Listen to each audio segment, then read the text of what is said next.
నిత్యం ప్రజల్లో ఉండుకుంటూ బడుగు బలహీన వర్గాల బిడ్డ ఇవాళ ఒక లీడర్ అయిండు. ఎవ్వరికి ఏ ఆపద వచ్చినా నేనున్నానంటూ జరుపుల దశరథ నాయకనతోటి ఇలా ముచ్చట పెట్టడానికి వచ్చిన. మరి అన్న పదవి ఏందో తెలుసా? ZPTC, Kadthal ZPTC.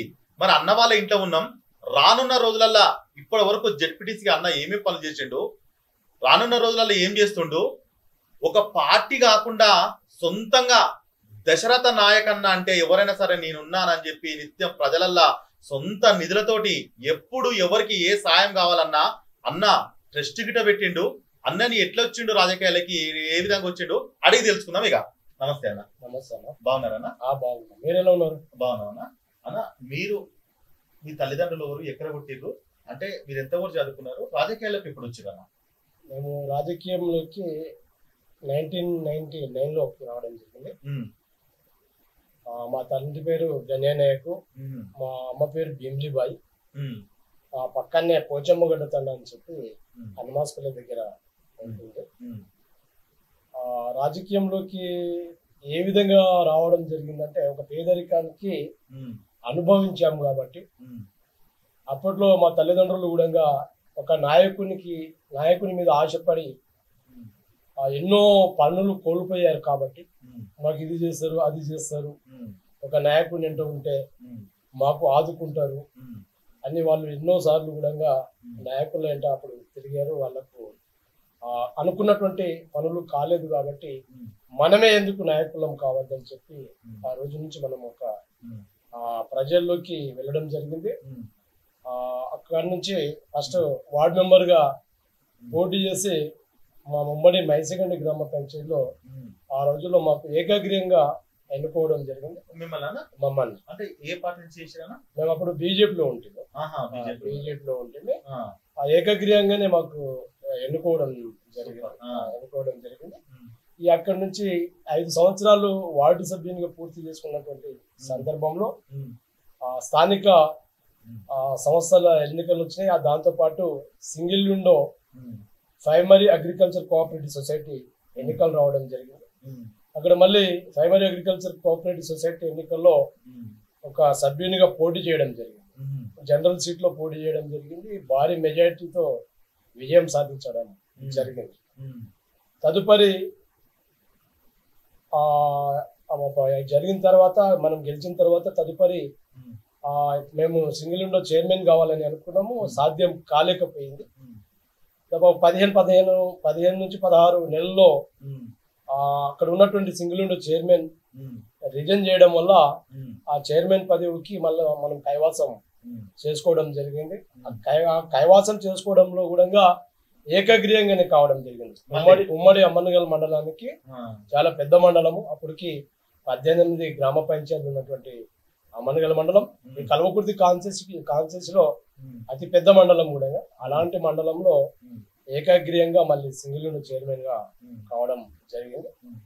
ఆ సింగిల్ విండో సంపూర్ణంగా 5 సంవత్సరాలు పూర్తి చేసుకున్నటువంటి సందర్భంలో మళ్ళీ స్థానిక సంస్థల ఎన్నికలు వస్తే మళ్ళీ జడ్పీటీసీగా పోటీ చేయడం జరిగింది. జడ్పీటీసీగా కూడా విజయం సాధించి మరి 5 సంవత్సరాలు కూడా పూర్తి చేసుకోబోతున్నాం. ఈ 3 తారీఖు వస్తే, వచ్చే నెల 3 తారీఖు వస్తే కూడా 5 సంవత్సరాలు పూర్తి అయిపోతుంది. సంపూర్ణంగా పూర్తి చేసుకోవడం జరుగుతుంది. మరి 5 సంవత్సరాలు కూడా అనేక కార్యక్రమాలు కూడా ప్రభుత్వ పరంగా కావచ్చు, లేకపోతే మా వ్యక్తిగతంగా కావచ్చు, అనేక కార్యక్రమాలు కూడా చేపట్టడం జరిగింది. అన్న, మీరు దాదాపుగా ఏదైతే మీ కుటుంబ నేపథ్యమో, మామూలు స్థాయి కుటుంబం నుంచి వచ్చిన మీరు అనేక ఇబ్బందులు, ఏదైతే మా నాన్నగాని అమ్మగాని ఒక లీడర్ల వల్ల పడ్డారు. ఖచ్చితంగా నువ్వు అది చూసి ఎట్టైనా నేను లీడర్ అవుతా అని చెప్పి వార్డు మెంబర్ కానీ ప్లస్ సింగిల్ విండో కానీ ఇప్పుడు మళ్ళీ జెడ్పీటీసీ గెలిచారు. మీరు జెడ్పీటీసీ గెలిచినాక ఎట్లా అనిపించింది అన్న? అంటే ఒక లీడర్ ఎంతసేపు ఉన్నా జెడ్పీటీసీ, ఎంపీటీసీ, సర్పంచ్ అంటే మీరు చిన్నప్పటి నుంచి చూసుకుంటే నేను ఎప్పుడన్నా కాకపోతానా అనే కాన్సెప్ట్ మీలోనైతే దృఢ సంకల్పం ఉంది. అయిన తర్వాత జెడ్పీటీసీ అయినాక ఏదైతే కడతాల మండలం ఉందో ఆ కడతాల మండలం ప్రజలకు మీకు ఎటువంటి అనుబంధం ఏర్పడ్డది? మీరు ఏమేమి సేవా కార్యక్రమాలు చేసినారు? మీ ఇంతకుముందుకు ఏమో ప్రభుత్వం టీఆర్ఎస్ ప్రభుత్వం ఉంది కాబట్టి అధికారంలో ఉన్న ప్రభుత్వం ఎమ్మెల్యే కానీ, ఎంపీ కానీ, మంత్రులు కానీ దగ్గరుండే. ఇప్పుడు ఈ కొన్ని రోజులుగా ఒక 6 నెలల నుంచి వేరే ప్రభుత్వం వచ్చింది అంటే మీకు ఎట్లా అనిపించింది అన్న? ప్రజలతో మీకున్న అయితే ఇప్పుడు మా దగ్గర దాదాపుగా గతంలో 10 సంవత్సరాలు కూడా మేము కేసీఆర్ పాలనలో అధికార పార్టీలోనే చైర్మన్ ఉన్నప్పుడు అధికార పార్టీలోనే ఉన్నాము, ప్లస్ జడ్పీటీస్ గా ఉన్నప్పుడు కూడా అధికార పార్టీలోనే ఉన్నాం. అయితే ప్రజెంట్ ఆ అధికార పార్టీకి ఏదైతే కేసీఆర్ పరిపాలించినటువంటి అధికార పార్టీలో ఉండి కూడా అనేక సేవా కార్యక్రమాలు, అనేక అభివృద్ధి కార్యక్రమాలు కూడా నూతనంగా ఏర్పడినటువంటి మండలం కాబట్టి అనేక కార్యాలయాలు కూడా ఇక్కడికి తీసుకురావడం జరిగింది. మేము జిల్లా పరిషత్ లో కూడా జిల్లా పరిషత్ నిధుల నుంచి కూడా అనేక వసతులు కూడా ఇక్కడికి చేయడం జరిగింది. అనేక సమస్యల పైన కూడా పోరాటం చేయడం జరిగింది. అనేక మౌలిక వసతుల మీద కూడా పోరాటం చేసి అనేక కార్యక్రమాలు, అనేక అభివృద్ధి కార్యక్రమాలు కూడా ఈ కర్తాల్ మండలంలో చేయడం జరిగింది. 21 మండలాలు ఉన్నటువంటి రంగారెడ్డి జిల్లాలో అతి ఎక్కువ నిధులు తీసుకొచ్చినటువంటి మండలం ఏదంటే అది కర్తాల్ మండలమే. దశరథ్ నాయక్ జడ్పీటీసీ అని చెప్పి మీరు జిల్లాలో కూడా తెలుసుకోవచ్చు, దాంట్లో ఏం డోకల్ లేదు. అలాంటి ఈ పదవిని మరి ప్రజలకే అంకితం చేయాలనే ఆలోచనలో ప్రజల కోసమే నిత్యం పోరాటం చేసి మరి ప్రజల వైపే ఉన్నాం. ఈ రోజు 6 నెలల నుంచి కాంగ్రెస్ ప్రభుత్వం వచ్చింది. ఎక్కడైతే కాంగ్రెస్ ప్రభుత్వం వచ్చినప్పటికీ కూడా మా దగ్గర నిత్యం జనం ఉంటూనే ఉంటారు. ఒక ఎమ్మెల్యే దగ్గర రాని జనాలు కూడా మా దగ్గర ఎప్పుడు వస్తూనే ఉంటారు. దాదాపుగా 12 గంటలు నేను జనం కోసమే కేటాయిస్తుంటాను, జనం కోసమే ఉంటుంటాను. ప్రతినిత్యం మా దగ్గర జనం కూడా వస్తూనే ఉంటారు. అదేవిధంగా ఏదైతే కేసీఆర్ పాలన ఏ విధంగా అయితే ఉండేనో మరి రేవంత్ రెడ్డి పాలనకు కేసీఆర్ పాలనకు భూమికి ఆకాశానికి ఉన్నంత తేడా వ్యత్యాసం కనిపిస్తుంది నాకు. ఎందుకంటే కేసీఆర్ ఉన్నప్పుడు ఒక రకమైనటువంటి పాలన ఉండే, ఇప్పుడు రేవంత్ రెడ్డి వచ్చినప్పుడు ఇంకో రకమైనటువంటి పాలన ఉంది. ఈ పాలనకు కూడా ప్రజలు నమ్మే పరిస్థితులు లేదు. ఎందుకంటే 6 నెలల్లోనే అట్టర్ ఫ్లాప్ అయినటువంటి గవర్నమెంట్ ఏదంటే రేవంత్ రెడ్డి గవర్నమెంట్. ఎందుకంటే వాస్తవంగా చెప్పాలంటే ఈ 29 రాష్ట్రాలలో ఎక్కడ కూడా ఎంత సడన్లీ ఒక 6 నెలల్లో గవర్నమెంట్ ఫెయిల్ కావడానికి ఆ కారణం మరి రేవంత్ రెడ్డితో పాటు ఉన్నటువంటి మంత్రి వర్గమే అని చెప్పి చెప్పుకుంటారు. మేము చెప్పడం కాదు, ప్రతి జనం కూడా జనాలు మాట్లాడుకుంటారు. ఎందుకంటే వాళ్ళు చెప్పినటువంటి హామీలు ఇప్పుడు కూడా ఒక్కటి కూడా నెరవేర్చలేదు. ఒక బస్సు సౌకర్యం తప్ప, మహిళలకు బస్సు సౌకర్యం తప్ప ఇంకా ఎలాంటి హామీలు కూడా వాళ్ళు నెరవేర్చలేదు. కాబట్టి జనమైతే ఇప్పటికి వాళ్ళకు వ్యతిరేకిస్తారు. ఇప్పుడు ఏమన్నా ఎమర్జెన్సీ ఎన్నికలు వస్తే ఖచ్చితంగా ఇప్పుడు మళ్ళీ కేసీఆర్ ను ముఖ్యమంత్రి చేయడానికి జనం సిద్ధంగా ఉన్నారు. దాదాపు కొత్త మండలం కర్తాల్ మండలం. అయితే ఎన్ని గ్రామ పంచాయతీలు అంటే మీ మండలానికి మీ జడ్పీటీసీ పరిధిలో ఎన్ని గ్రామ పంచాయతీలు? మా నూతనంగా ఏర్పడినటువంటి మండలంలో 24 గ్రామ పంచాయతీలు. 24 గ్రామ పంచాయతీల దాదాపు ఒక్కొక్క విలేజ్ చూసుకున్నట్టయితే విలేజ్ రోడ్లు కానీ, అండర్ గ్రౌండ్ డ్రైనేజ్ కానీ, ప్లస్ మోరీలు కానీ, ఎలక్ట్రిసిటీ కానీ, పంచాయతీ బోర్డులు కానీ, అంగన్వాడీ కేంద్రాలు కానీ, బళ్ళు కానీ, ఇట్లాంటి రాకపోకుండా ఏదైతే విలేజ్ తండాలకు రోడ్లు లేకపోవడం అట్లాంటి మీరు వచ్చినాక, ఎందుకంటే దాదాపుగా రంగారెడ్డి జిల్లాలో మీరు ఒకటే 24 మండలాలల్లో దశరథ నాయక్ అంటే ఒక ఎమ్మెల్యేకి ఎట్లా జనాలు వస్తారో ఆ విధంగా పని చేస్తున్నా కాబట్టి ప్రజల పాలన తెలుసు కాబట్టి అన్నారన్న. మీరు ఏమేమి పనులు చేసారు, ఏ ఊరికి ఏమేమి పనులు చేసారు, మండలానికి ఏం చేసారు ఒక్కసారి చెప్పురా. ఇప్పుడు ఇక్కడ ఉన్నటువంటి కర్తాల్ మండలంలో 24 గ్రామ పంచాయతీలు ఉన్నాయండి. ఈ 24 గ్రామ పంచాయతీల్లో ప్రతి గ్రామ పంచాయతీ కూడా బీటీ రోడ్లు మంజూరు చేసి శాంక్షన్ చేయడం జరిగింది. 80% వర్క్ కావడం కూడా సూపర్. అదే ఎన్నికల ముందు ఎన్నికల కోడ్ వల్ల కొన్ని ఆగిపోయినాయి, అవి కూడా కంప్లీట్ కాబోతున్నాయి. అదే విధంగా ఒక 11 గ్రామ పంచాయతీలు నూతనంగా ఏర్పాటు కావడం జరిగింది కొత్త గ్రామ పంచాయతీలు. ఆ కొత్త గ్రామ పంచాయతీలకు కూడా కొత్త గ్రామ పంచాయతీ భవనాలను కూడా తీసుకురావడం జరిగింది.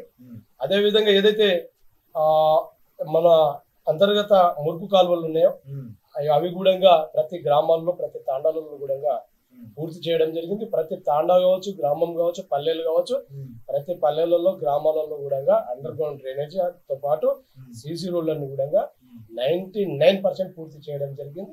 ఎక్కడైనా మిగిలి ఉంటే కూడా మళ్ళీ రేపో మాపో కూడా కొన్ని నిధులు వస్తున్నాయి మళ్ళీ మా జిల్లా నుంచి, అవి కూడా పూర్తి చేయడానికి మేము సిద్ధంగా ఉన్నాం. ఎక్కడ కూడా ఏదైతే ప్రభుత్వ పాఠశాలలు ఉన్నాయో ప్రభుత్వ పాఠశాలల్లో కూడా వసతి గృహాలు లేనటువంటి హాస్టల్ బిల్డింగ్లు కావచ్చు, అదేవిధంగా అదనపు గదులు లేని పాఠశాలలు కావచ్చు, అలాంటి పాఠశాలలు కూడా అదనపు గదులు తీసుకురావడం జరిగింది. వసతి గృహంలో కూడా వసతి గృహాలు లేని వసతి గృహాల్లో కూడా వసతి గృహాలు కూడా తీసుకురావడం జరిగింది. మనబడి మన కార్యక్రమంలో పనులు జరిగినాయి. జరిగినప్పటికీ కూడా ఒకవేళ అడిషనల్ గా ఇంకా అవసరం ఉన్నప్పటికీ కూడా మేము జిల్లా నిధుల నుంచి కూడా తీసుకొచ్చి కూడా పనులు చేయడం జరిగింది.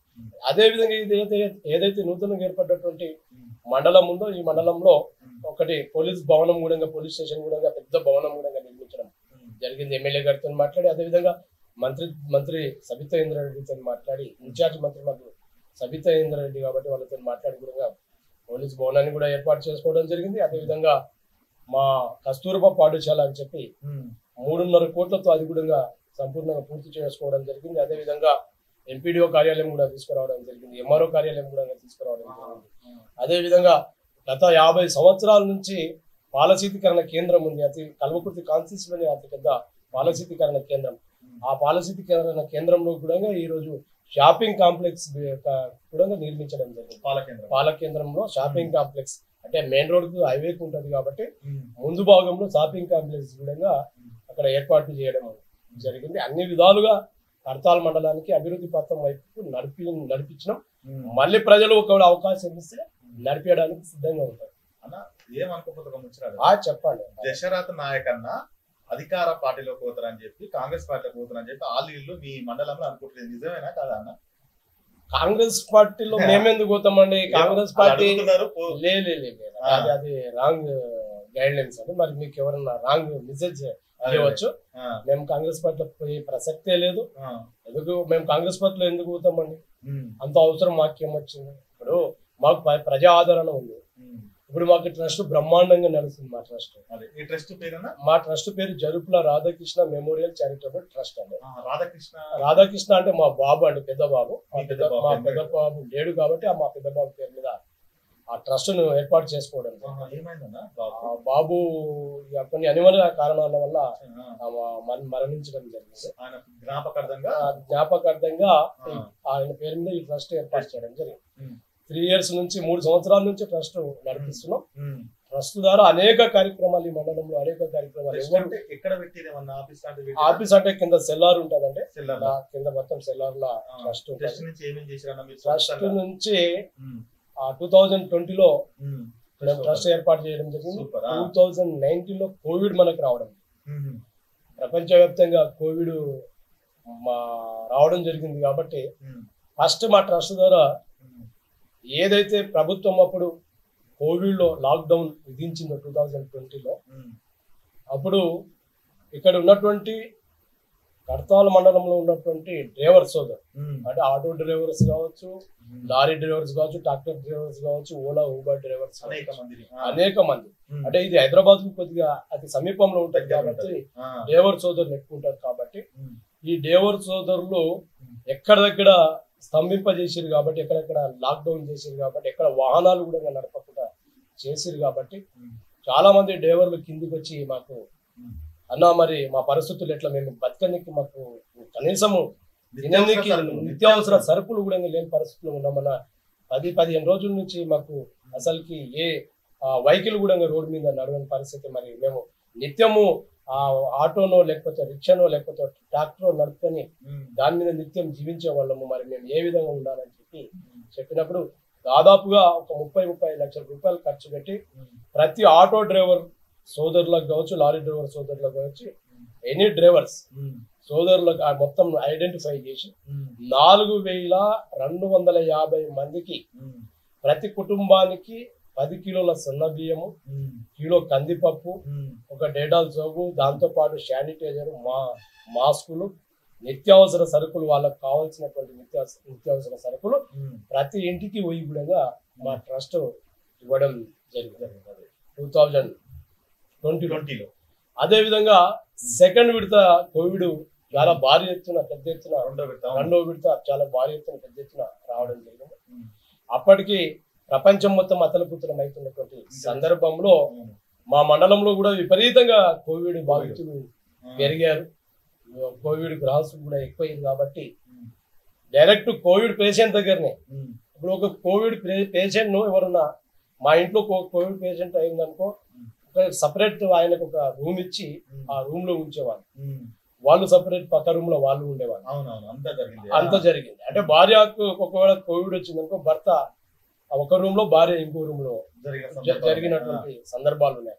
అలాంటి సందర్భంలో మేము డైరెక్ట్ వాళ్ళ ఇంటికి పోయి ఏదైతే కోవిడ్ పేషెంట్ ఉన్నారో కోవిడ్ పేషెంట్ ను డైరెక్ట్ గా మాట్లాడి ఆమెకు కావాల్సినటువంటి నిత్యావసర సరుకులతో పాటు అదే విధంగా 10 కిలోల బియ్యము, అదే విధంగా వాళ్ళకు కావాల్సినటువంటి మెడికల్ కిట్స్ కావచ్చు, మెడిసిన్ కావచ్చు, వాళ్లకు కోవిడ్ పేషెంట్ కు కావాల్సినటువంటి అన్ని విధాల పదార్థాలు కూడా, అన్ని విధాల వస్తువులు కూడా వాళ్ళకు మేము అందించడం జరిగింది. దాదాపుగా కోవిడ్ సమయంలోనే దాదాపుగా ఒక 70 నుంచి 80 లక్షల రూపాయలు మా ట్రస్ట్ ఖర్చు పెట్టుకోవడం, మా సొంత నిధులు, మా సొంత నిధులు ఎవరు మా ట్రస్ట్ కు పంపిస్తే కాదు, మా ట్రస్ట్ మేము సొంత నిధులతోనే మేము దాదాపు 1 ఎకర్ ల్యాండ్ కూడా అప్పుడు అమ్ముకున్నాం.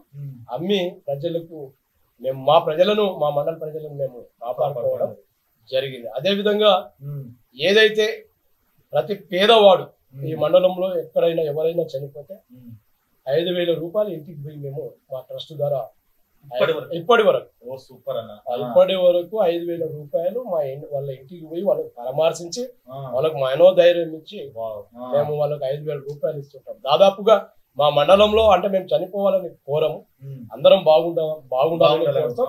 కానీ రోజుకు ఒకరు ఇద్దరు చనిపోతూనే ఉంటారు. దాదాపుగా నెలకు 1,50,000 నుంచి 2 లక్షల రూపాయలు చనిపోయినటువంటి బాధిత కుటుంబాలకే మేము ఇస్తూ ఉంటాం.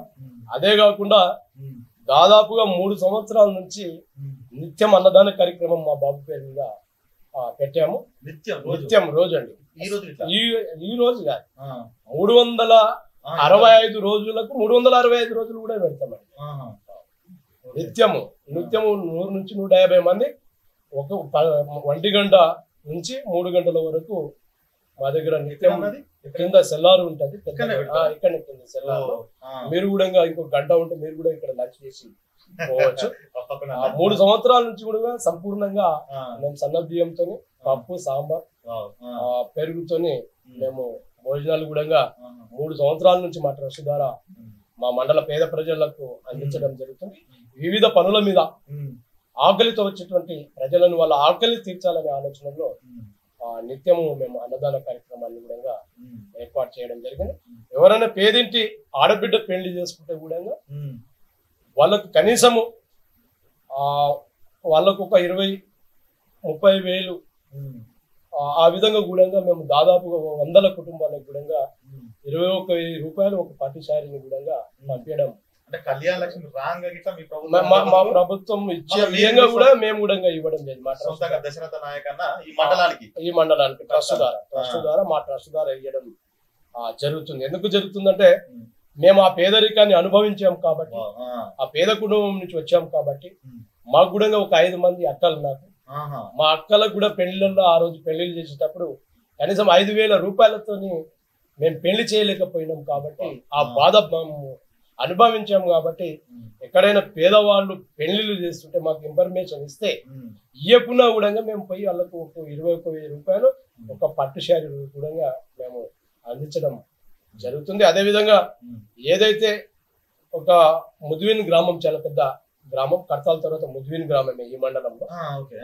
ఆ మండలంలో కూడా పాపము ఒక గుడిసె కట్టుకొని భర్త లేని ఆమె, భర్త చనిపోయాడు, 2 చిన్న పిల్లలను పెట్టుకొని ఉంటే మేము ఎన్నికల సందర్భంలో అక్కడ పోతే గుడిచెలో నీళ్లు వస్తున్నాయి, వర్షం, ఆ నీళ్లు మొత్తం గుడిచెలు వస్తుంటే అక్కడనే మేము మా ట్రస్ట్ హామీ ఇచ్చింది. అక్కడనే నేనే హామీ ఇచ్చిన, నీకు వితిన్ 1 ఇయర్ లో నేను ఇల్లు కట్టిస్తామని చెప్పడం జరిగింది.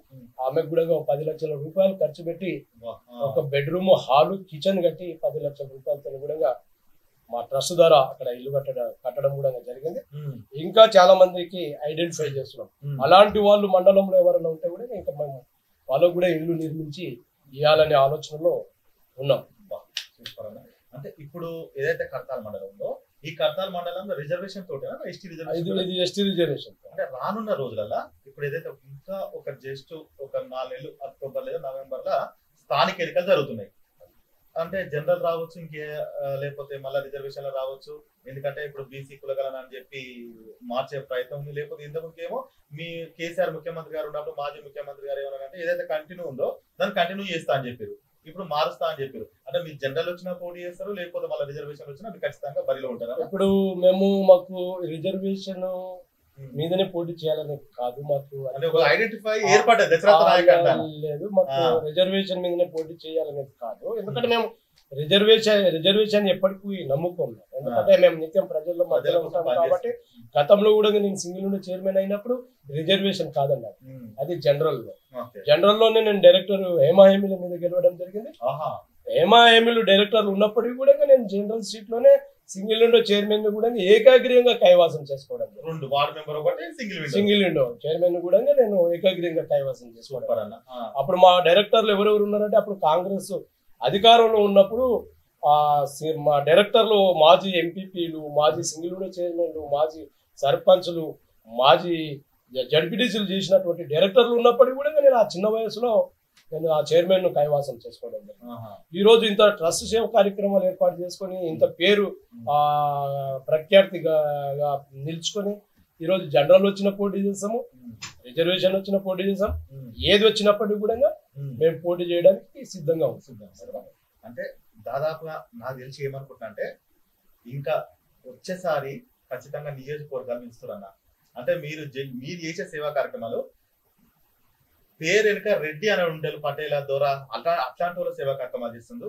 ఒక చిన్న కుటుంబంలో పుట్టి, ఒక దళిత కుటుంబంలో పుట్టి ఈ రోజు ఒక ఎవ్వరు చేయనటువంటి సేవా కార్యక్రమాలు, ఒక ఎమ్మెల్యే కానీ 100 కోట్ల ఉంటోళ్ళు గిట్ట చేయదు, 1000 కోట్ల ఉంటోళ్ళు గిట్ట పేరు తప్ప ఒక రూపాయి పెళ్లి కూర్చోబెట్టిన వాళ్ళు ఇలా ఇన్ని కార్యక్రమాలు చూస్తుంటే ఒక ఎమ్మెల్యే ఎటువంటి కార్యక్రమాలు చేసిండో అంతకంటే ఎక్కువ చేస్తున్నారు అన్న.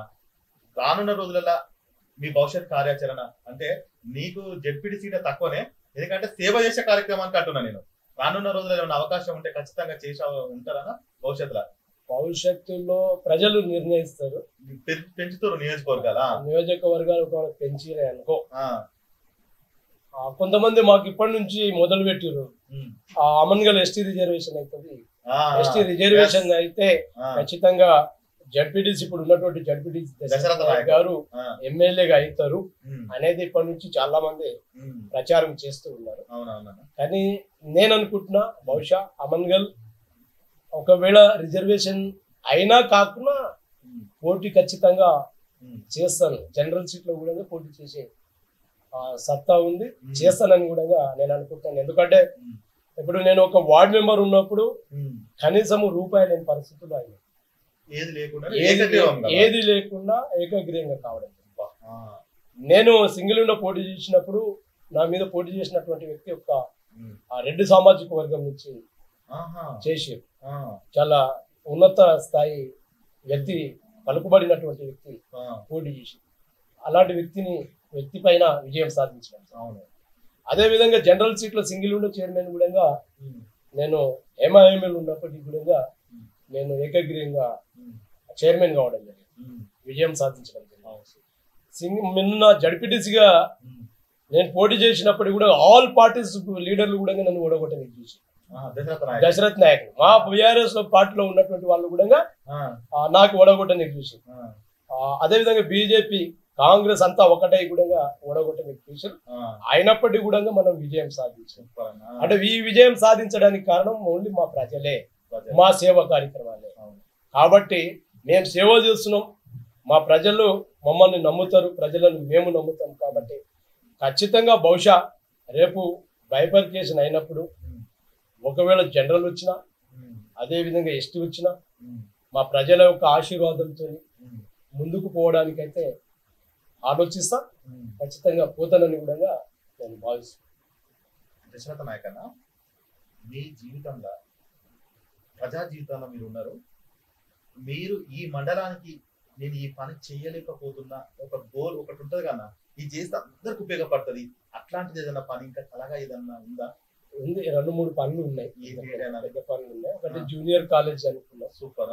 ఎందుకంటే జూనియర్ కాలేజ్ లేక చాలా మంది అంటే కొద్దిగా ఎంతో అంత ఆర్థికంగా ఉన్నోళ్ళు హైదరాబాద్ లో సెటిల్ అయ్యి హైదరాబాద్ కాలేజీలు ఉంటాయి కాబట్టి హైదరాబాద్ లో చదువుకుంటారు. కానీ కనీసం బస్సు కిరాయి లేని వాళ్ళు కూడా ఇక్కడ ఉన్నారు. కాబట్టి ఒక ప్రభుత్వ జూనియర్ కాలేజీని ఏర్పాటు చేసుకోవడం అది అందరికీ ఉపయోగపడుతుంది కాబట్టి ఒక జూనియర్ కళాశాలను మనం ఇక్కడ ఏర్పాటు చేసుకోవాలనే ఆలోచన ఉంది. అదే విధంగా దాంతో పాటు ఇది శ్రీశైలం హైవే మీద కడతానుంది కాబట్టి ఇక్కడనే మైసమ్మ దేవాలయం చాలా పేరుగాంచినటువంటి దేవాలయం రెండు రాష్ట్రాల్లోనే పేరుగాంచినటువంటి దేవాలయం. అదే విధంగా జాతీయ రహదారి, అదే విధంగా నిత్యం శ్రీశైలం హైవే కాబట్టి శ్రీశైలం పోతూ ఉంటారు. అదే విధంగా ఇక్కడనే పక్కనే ఇంటర్నేషనల్ పిరమిడ్ అనే విధంగా ఉంది. నిత్యం జనం కొద్దిగా రద్దీగా ఉంటారు కాబట్టి ఇక్కడ ఒక 30 పడకల ఆసుపత్రిని కూడా ఏర్పాటు చేసుకోవాలని గత ప్రభుత్వాన్ని కోరడం జరిగింది. నిన్నటి ప్రభుత్వాన్ని కూడా విద్యా వైద్యం కూడా మా మండలంలో ఆలోచిస్తున్నాం. అది ఖచ్చితంగా వచ్చే ఎన్నికల్లో మళ్ళీ మాకు ప్రజలు అవకాశం ఇచ్చి ఆశీర్వదించి గెలిపిస్తే ఖచ్చితంగా ఈ ప్రభుత్వం మీదనే పోరాటం చేసి ఖచ్చితంగా అవి రెండు కూడా మంజూరు చేస్తాను, మంజూరు చేయించే బాధ్యత తీసుకుంటానని చెప్పి నేను మీ మీడియా ద్వారా మీ ఛానల్ పనులు చేస్తున్నా, నిత్యం ప్రజలు అంటున్నా, కానీ మీతో మాట్లాడుతుంటే ఏదో తెలియని ఒక బాధ అనిపిస్తుంది నాకు కళ్ళల్లా. అంటే దేని గురించి అన్న బాధ అనేది ఏదో బాధ అనేది కాదు, ఇంకా మా ప్రజలకు మేము ఇంకా సేవ చేయలేకపోతున్నామా, ఇంకేమైనా లోటుపాటు అవుతున్నాయా. ఇప్పుడు ఇక్కడ ఎవరు ఒక 200 సంవత్సరాలు ఉండేటోళ్ళు కాదు. ఇప్పుడు మనము మనం ఏం చేశామనేది కాదు, ప్రజలకు ఏం చేస్తున్నాం అనేది కావాలి ముఖ్యం. ఇప్పుడు నిత్యము ప్రజల్లో పనిచేసేటోడు జీవితం అంతా చిరస్థాయిలో వారి పేరు నిలిచిపోతుంది కాబట్టి మాకెన్నో సమస్యలు ఉన్నాయి. ఇప్పుడు మా కొడుకు పోయినటువంటి సమస్య బాధ ఉంది, అప్పుల బాధలు కూడా ఉన్నాయి, అనేక సమస్యలు ఉన్నాయి, అనేక రకరకాల సమస్యలు ఉన్నాయి, పొలిటికల్ సమస్యలు ఉన్నాయి. అన్ని ఉన్నప్పటికీ కూడా మేము ప్రజల మధ్యనే ఉండాలి, ప్రజల సేవనే చేయాలనే ఆలోచనలో ఉన్నాము. నిత్యం ప్రజల్లోకే ఉండాలనే ఆలోచనలో కూడా ఉన్నాం. మాకు ఇంకా ప్రజలకు సేవ చేయాలి, ఇంకా మేము చేసేదానికి మళ్ళీ ఇంకా కొద్దిగా కాస్త ఎక్కువ చేస్తే బాగుంటుంది, కొద్దిగా పెంచితే బాగుంటుందనే ఆలోచన అనేది ఉంది తప్ప ఇంకా వేరే బాధ ఏం కదా. మీరు ఇంతసేపు మీరు చెప్పిన ముచ్చట్లయితే నేను అడగకుండా కానీ అనేకమైన ముచ్చట్లు చెప్పారు, చాలా బాగుంది. ఎందుకంటే ఇంత మంచి లీడర్ నేను ఇంటర్వ్యూ చేసినందుకు నాకు ఇలా చాలా గర్వంగా ఉంది. కాకపోతే మీ మండల ప్రజలకు మీరు ఏమని చెప్పాలనుకుంటే నమస్కారం పెట్టి కెమెరా చూసి ఒక 2 నిమిషాలు చెప్పురాను. ఈరోజు మా మండల ప్రజానికి విజ్ఞప్తి చేసుకుంటూ, ఏదైతే మాకు ప్రజలు నమ్మి మాకు సింగిల్ విండో చైర్మన్గా అదేవిధంగా జడ్పీటీసీగా గెలిపించారు, మరి రేపు రాబోయే స్థానిక ఎన్నికల్లో మళ్ళీ ఆశీర్వదిస్తే ఏదైతే ట్రస్ట్ ద్వారా ఏర్పాటు చేసినటువంటి కార్యక్రమాలు కావచ్చు, అదేవిధంగా ప్రభుత్వ పరంగా కూడా వచ్చే కార్యక్రమాన్ని మేము మా ప్రజల ముందు పెట్టి ఈ నూతనంగా ఏర్పడినటువంటి కర్తాల్ మండలానికి అన్ని విధాలుగా అభివృద్ధి పథంలోకి నడిపిస్తామని చెప్పి తెలియజేస్తూ, మరి మా ప్రజలు కూడా మా గురించి కూడా నిత్యము అక్కడక్కడ చర్చిస్తుంటారు కాబట్టి అదేవిధంగా మా ప్రజలకు ఇంకా ఎన్ని సేవలు చేసినా కూడా తక్కువనే అని నేను భావించుకుంటున్నాను. ఎందుకంటే మేము ఆ పేదరికం నుంచి వచ్చినాం. ఇక్కడ ఉన్నటువంటి మా పేద కుటుంబాలు ఉన్నాయి, చాలా పేద కుటుంబాలు ఉన్నాయి మా మండలంలో. ఇలాంటి మండలంలో మరి భగవంతుడు మాకు ఇక్కడ ఈ పదవులకు ఇచ్చి కూడా మాకు ఆ ప్రజలకు మేలు చేసినట్టు అనిపించింది మాకు. కాబట్టి బహుశా మళ్ళీ వేరే కార్యక్రమాలు కూడా ట్రస్ట్ ద్వారా ఆలోచిస్తున్నాం. ఒకవేళ భగవంతుడు అదేవిధంగా ప్రజలు సహకరిస్తే ఖచ్చితంగా ట్రస్టును కూడా ఇంకా ముందుకు తీసుకుపోతామని చెప్పి మా మండల ప్రజానికానికి మేము కోరుతున్నాం. చూసిరు కదా, ఏదేమైనా ఇలా జెడ్పీటీసీ కానీ ఎంపీటీసీ కానీ సర్పంచ్ కానీ గెలిచిన నాయకులు గెలిచినంత మాత్రమే చూసుకుంటారు.